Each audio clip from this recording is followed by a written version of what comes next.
See if we can't massage that last little bit in there. There we go. Everything loosens up with a massage. I know I do.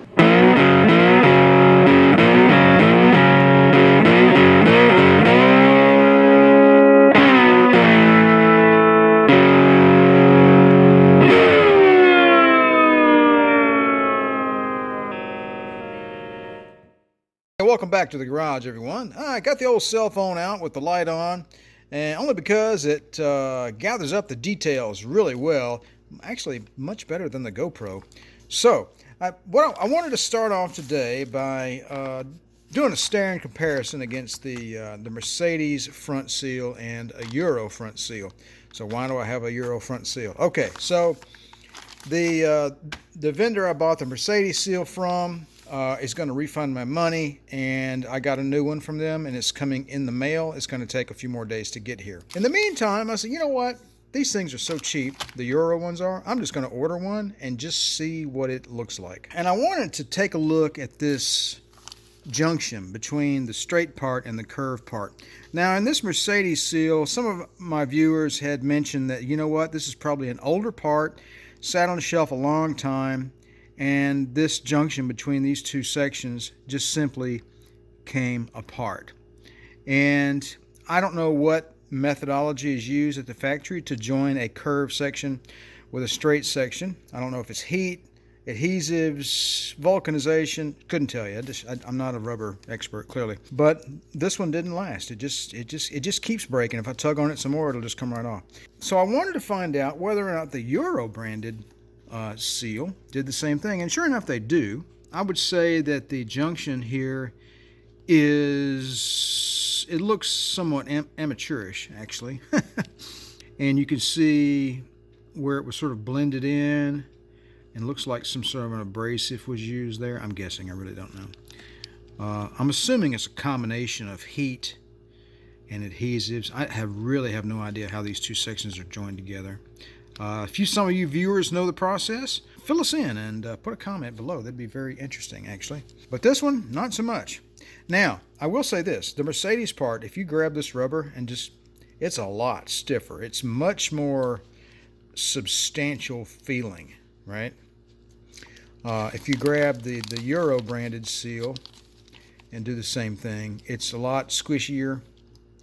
And I would say the life expectancy of the seal would be a lot less than this one. I don't know. I'm basing that on the feel, however. So that's really all I can tell you in that regard. Now, the replacement Mercedes seal is coming in the mail in a few days. And I have halfway decided that I am sick and tired of not having a car to drive. So I may go ahead and install the Euro seal in the front, just to see how long it lasts, and use the Mercedes seal that comes in as a spare, because in order to replace this front seal, you don't have to do a whole lot. All you got to do is retract the roof and replace it. You don't have to take the whole car apart like you did for everything else in this job that I'm doing. So that's what I'm kind of thinking. I think I might install this kind of as just an experiment, just to see how long it lasts. Maybe monitor it over the next few months and see if it starts cracking or not. And if it does, I'll just take the Mercedes one and plop it in the replacement that comes in and put it in place. So let's move on and reassemble this car. All right, the trials and tribulations go on. This is the Euro seal, and I tried to install this thing in this car, but to no avail. The rubber, I mean, you could get it in there, I guess. Someone better than me could probably do it. But it's really soft, and it has a tendency, it wants to pop back out. And consequently, I ended up ripping it.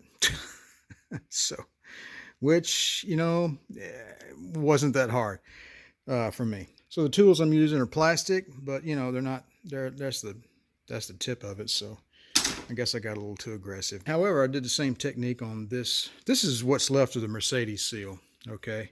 I actually cut a section out of it yesterday, as a matter of fact. I cut this section out of it because, as you know, this seal, it came loose on the corners. This corner is trashed, and the other corner it's over on the workbench. It's completely fell apart. Anyway, but I got a new one on order and they're giving my money back on the original one. So I say, you know what, you need practice.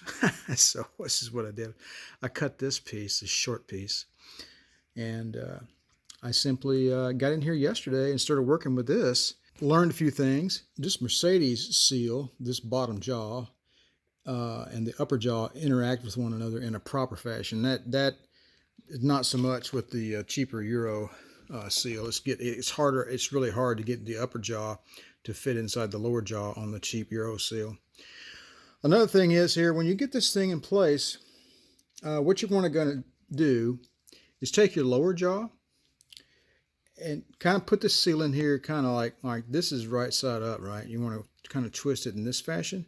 Take the lower jaw, kind of open it up a little bit, and put this part against the gap in there, okay? And then you're going to come in there. I'm doing this with one hand. Then you're going to come in there, take this tool, right, and force most of the bottom jaw up into the slot up in there, okay?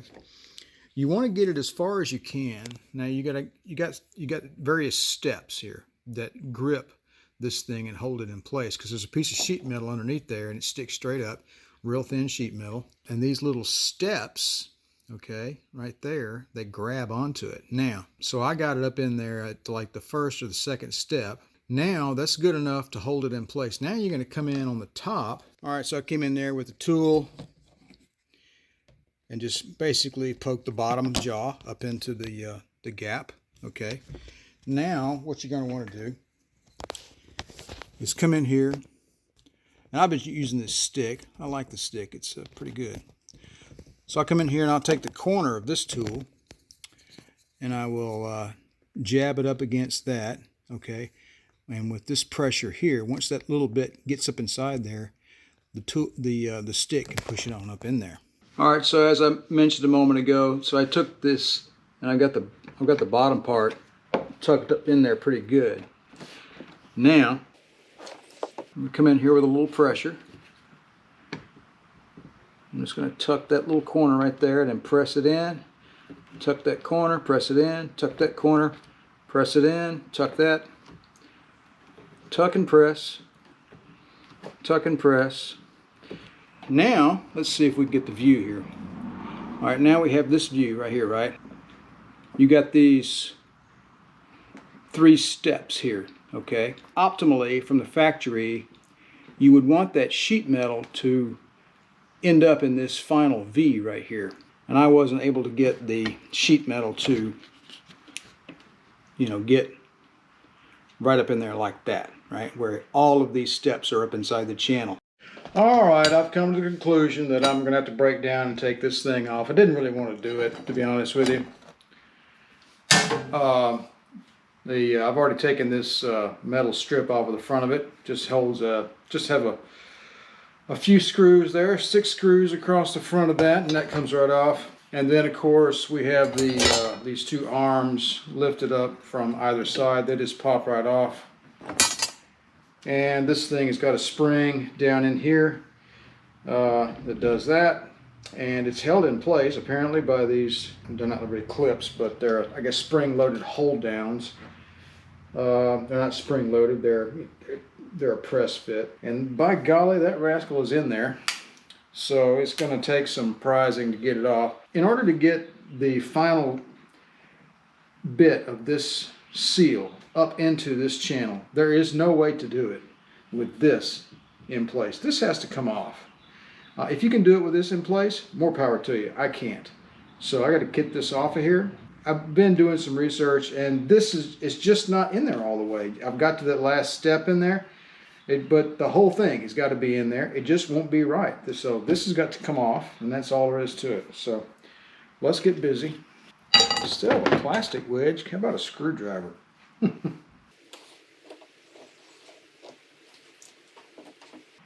don't want to do that. We need some paint protectant.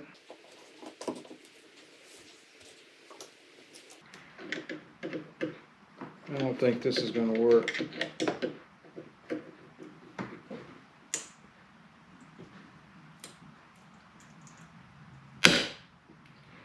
Hey, look at that. Came free. Boy, I hate hearing popping sounds.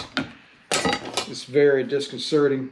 All right, let's go do the other side. I'll be back in a few minutes. All right, we got this thing out of here. What you've got is 1, 2, 3, 4, 5 different places where this is held in. In the instruction manual, it says to try to pull the center section out first. This center bar goes underneath this clip right here. If you can just ease that out a little bit and maybe get it over the top of that one first, that'd be great. And you saw what I did earlier with a crowbar and a piece of wood to protect the paint.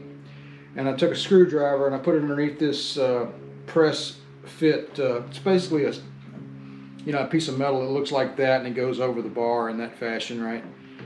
And then you can ease that out on either end. Now the last two things you have here, you got springs on either end, right? This is what makes the flap go up and down. All right, got a coil spring there and one on the other side. And you can see where this coil spring here is poking up like this. There's a little hole right here in the back. And this spring, when we get it back in here, we'll probably have to slip it in here something like this, I would think. And then tilt it down like that. This spring will have to, you'll have to compress it some. And I'm sure that will be a, it won't be a nightmare, but it'll be a challenge, I would think. And I'm really glad we got that stupid thing off of there, because now we can get in here and work on this front seal properly. I mean, this is the way to do it. But I don't think you can get this seal in without taking this thing off. So I think the first thing I'm going to do is clean this mess up. There's some greasy dirt down in there, so let me get a little bit of super clean action and probably the vacuum cleaner and clean up this area. And then we're gonna practice a little bit more with this little strip of seal that I have before the brand new one comes in the mail tomorrow. All right, so I'm gonna clean this up. I'll be right back. All right, so let's go ahead and reposition our little test piece here. And again, I've seen some folks on some of the blogs or vlogs and some of these parts vlogs install these things upside down. They don't go like that. This little flap right here goes on the top. So you got a long flat piece here. It's vertical, okay? And you got this little flap. This little flap right here is what seals against the sunroof. That's the business end right there, that little piece of rubber. And then this long piece is supposed to hang straight down. It's not supposed to poke out like that. If it does, it's not in there right. Let's go ahead and get the bottom part in there. And see there, I can get down in there now. Before, with that stupid air dam thing in front of it in the way, you couldn't really get in there, but you can now. Now I'm going to have to relearn what I was doing. And what I'm going to try to do now is that's a little different. I'm going to try to get more of that bottom part up in there ahead of the game before we start. Alright, so let's go ahead and get the top part in there. We got a good bit of the bottom part in there. I'm about to break out my stick here in a minute. Now the other gentleman was using a chopstick, actually, which is cool, and he was sliding it like this, which I guess I could slide this, I suppose. I haven't put any lubricant on it. He was using an interior conditioner in the red bottle. What was it? McGuire's, Mother's, one of those two. Mother's, I think. Anyway, so we may end up using that. All right, so that's as far as we got right earlier. So we're in the bottom is on that last step, and it's not quite in there all the way just yet. Actually, it's on the second step. Let's go ahead and get it on the last step. See if we can make that happen. Alright, so with the air dam out of the way, I could sit in the car and try to get a little something done. So I'm going to put some of this is Mother's vinyl leather rubber care. We'll use this as lubricant as opposed to the silicone stuff. That's what the other gentleman was using in his video. And he's also using a chopstick to get that remainder of that seal up in that channel. Now, he looked like he was a lot better at it than me. Let's move this. This is practice, so let's give ourselves some room here. I'm going to press on the front and then force it in there. I think I got the corner in. Press.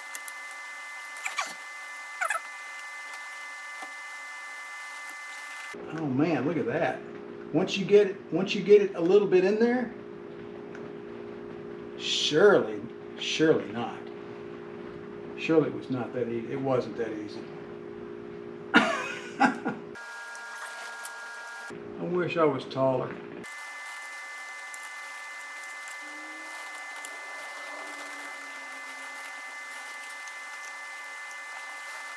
You can feel it slide in there. You can feel it with your fingers.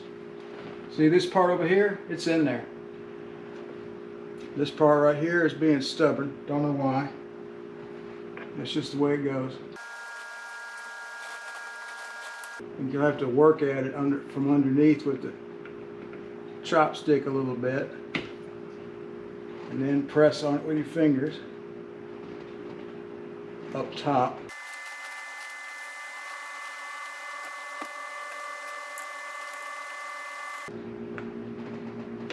There we go. Holy crap, it's in there. I cannot believe it. We actually got it in there. Alright, so that's the lubricant. Mother's VLR in the red bottle. Installation tool, or one of many actually. Alright, I wanted to show you what it looks like when it's installed properly. You can see that all of the lower and upper jaws are up inside the channel, and this vertical piece of rubber here, this long piece, is vertical, straight up and down. It's not supposed to be poking out. If it's poking out, it means all of this other stuff is not in there properly. And here's your section that seals against the roof panel. So there you go. That's our practice piece. You know what, to be honest with you, I'm kind of glad that other one broke now, because this is a technique for getting this in here. It's just not going to fall in there. This is a difficult job. You've got to do it in a particular fashion, otherwise you're going to fail. The new seal will be in here, I think, tomorrow, and hopefully we can start putting this thing back together. Cross your fingers. All right, we've got our new Mercedes seal in the mail today, finally, and the junction here is definitely visible, but it's not tearing or ripping or anything, so it looks pretty good. So we're going to go ahead and get started putting this new seal in our car, and hopefully we won't run into too many problems. So I'm going to get some of the mothers on there and try to get us started. All right, we're going to start by getting the lower jaw into the end of the channel first. Gently, I might add.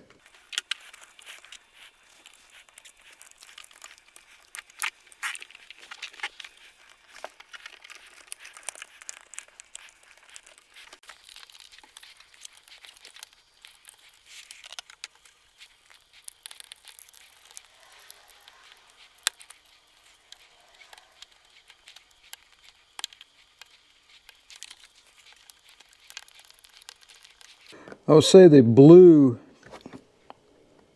tool seems to be better at working the top part of the jaw into the channel.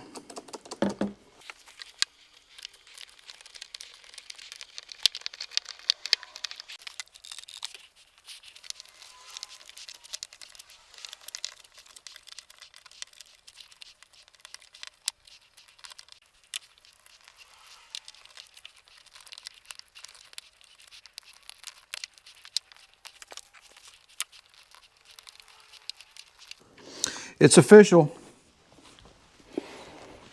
Mother's VLR is the best rubber seal lubricant on the market. All right, let's go ahead and get the bottom part tucked in. Let me get some of our good juice down in there. Let's start on the corner. See how well this works. See if we can just do it with our fingers.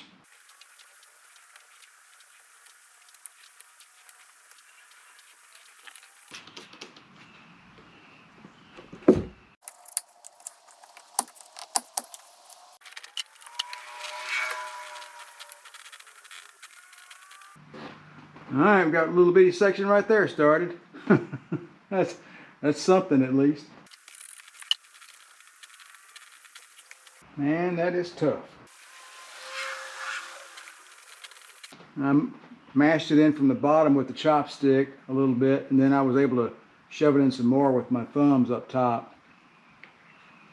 So it looks like it's going to be a combination of those things, maybe. Basically, we're going to work this thing from underneath with the chopstick, and then we'll come in here and slide our thumbs along the outside and ease it on down into that channel. And that's going to be my general process. All right, so we're going to go with a double action here. We're going to get the chopstick right there on that hump that's sticking out. We're going to go underneath, pry up a little bit, and force down. I'm going to follow up with a thumb from behind and slide it down.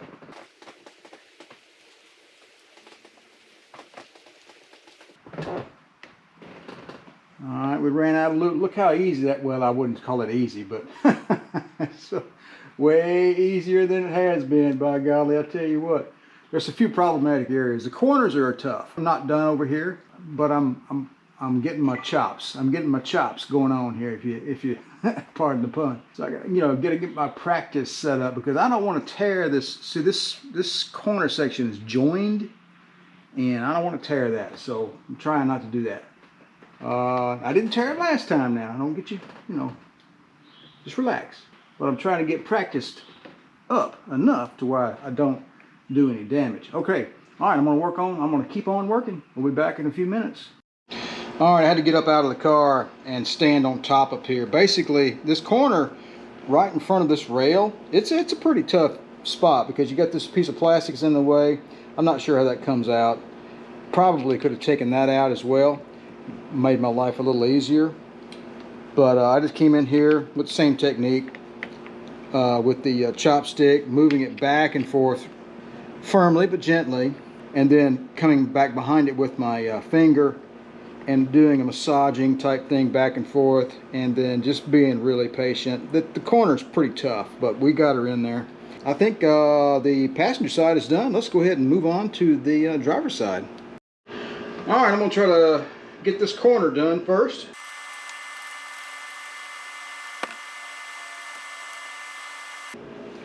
At the very end, you can get it in there right away with your fingers. But right here in this curve, right in front of this rail, is the most difficult area.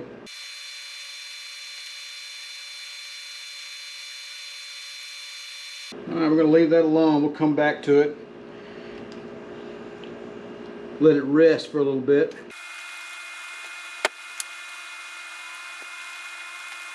I guarantee you this seal won't oxidize anytime soon. All right, let me go ahead and get down there in the car.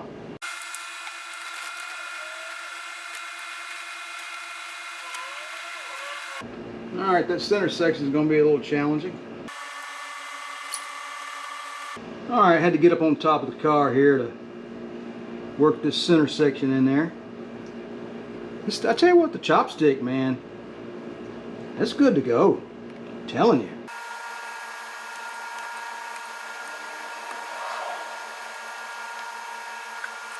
All right, one little part left. Hold your breath.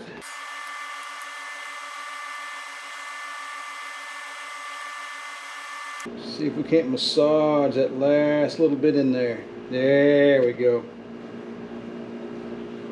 Everything loosens up with a massage. I know I do. All right, this one little ripple right here. is because that rubber is rested up against the top of this little clip that holds the air dam in. It's all the way in there because it's smooth going across. So we are done. The front seal in our W126 300 SD is hereby officially installed. It's greasy, but it's installed. All right, let's move on. Hallelujah. All right, one of my viewers wanted a good shot at the underside of the roof panel, so I thought I would do that. So what you've got here is, these are the rails on which the roof panel slides, and then these are made out of what appears to be plastic and riveted to this mechanism, and these are a couple of felt feet in the back. If you take a measurement from across here, in between them, you're going to be looking at an SAE, looks like 35 and 5/16, 35 1/4, 35 and 5/16, something like that. Okay, and that's the same measurement if you measure in between the felt pads as well. If we come over to the car, of course that measurement is going to be from this wall here to the one over there. So the sliders are going to be slipping down inside here, so that's clearly where you want the lubricant. The front air dam, when it pivots up and down, when it gets stored, when you put the roof away, it will slip up inside these little rubber, I don't know what you call these are. Call it rubber hooks. Let's call them hooks. I don't know. They capture the air dam, I guess, and keep it from rattling around. So now this is the tilting mechanism. When the roof goes back, when the force is exerted here on this tube here, there's a pivot point right here, right? So when this thing pulls back, you see how that pivots in that manner, and then when you press the button and pull it back, this whole roof will shoot down abruptly and then shoot into the car. And I just noticed something. I'm glad I think it was John. I'm glad he mentioned something that he wanted to take a look at this, because I just found that I am missing a felt foot on the front. I'm sorry, on the back. This is on the back. It's upside down, so this is the driver's side. So I'm missing a felt on the passenger side back. Well, that sucks. Looks like there's an adjustment here as well. There might be some left and right adjustment right there. I'm not going to fool with that, to be honest with you. I do not want to get into adjustment. I want this thing to go back on like the way it came off, and I don't want to adjust anything. So I tell you what I'm going to do right now, though. I'm going to go try to find that felt foot. All right, well, that was to no avail. I was unable to find my felt foot. So I called my local Mercedes dealer and I ordered one, and it will be here on Friday. This is a Tuesday, so it'll be here at the end of the week, and hopefully we can get that installed and finish up the project. And just for record, these little, I think they're called sliding jaws. I think they're just rubber with a little bit of felt material glued to them or fastened to them in some manner. It's got two little bumps on it. They're here and they poke out that way. They go toward the center of the car, and they just slip over that like that. I'm not sure what happened over here. If I take a close look at this, someone may have been in this sunroof before me, because I don't know, to me that just doesn't look like there's been anything on that for a long time. That may have been. I kept looking for this thing. This thing has only been in 3 places. Here, in front of the fridge, and over there on the steps. Okay, I moved it around twice. That's all. So it's nowhere to be found. I think somebody's been in here messing with this sunroof before. So as you can see, we have some adjustments here. This slides back and forth. There's adjustments here. That slides back and forth. There's slots there. There's slots everywhere. There's slots down here. And this would appear to be the adjustment for the felt slider, or sliding jaw, if you want to call it that. I would think if you slipped the sunroof down into its where it normally sits and situated these against the rail inside and then tighten these down, I think that would be all that would be required of that adjustment. But enough of that right now. The underside of the sliding roof looks really good. It's not dented, it's not marred, it's not scratched, it's not rusted. The only thing is missing one of the foots there. One of the foots? The feet? Whatever. These little sliders here, I'm not sure what this material is. It looks like probably a real hard plastic. Now, I don't know if these are a wear item or not. You can see some rivets down in there, and there's a hole there, so it hasn't worn down to the rivet. So I'm not sure if that's even a thing.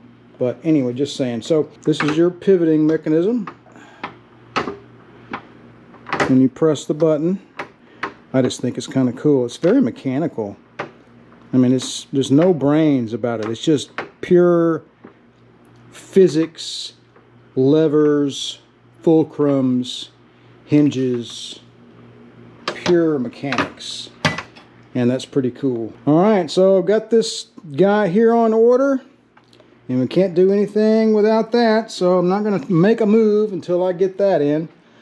And we finally got our front seal installed. Man, oh man, I am glad we were able to finally get that front seal installed. That was a real bugbear. All right, folks, that's all for now. I think we're going to call this part 5B, as in Bravo. Since we ran into a little bit of a spot of bother with a defective seal, and we're just sort of finishing that job. Got a new felt foot or sliding jaw, whatever you want to call it, coming in the local dealership, so we're waiting on that. So we can't really finish up until we get that in, and then we can finally, I think, put our roof back in. All right, folks, that's all for now. I appreciate you guys stopping by the channel. Don't forget to like, share, and subscribe. And if you'd like to be notified whenever I release Part 6 of this sliding roof repair and maintenance video series, don't forget to click that little bell down below. You guys know where it is. You guys have a good one, and remember to enjoy maintaining your classic Mercedes.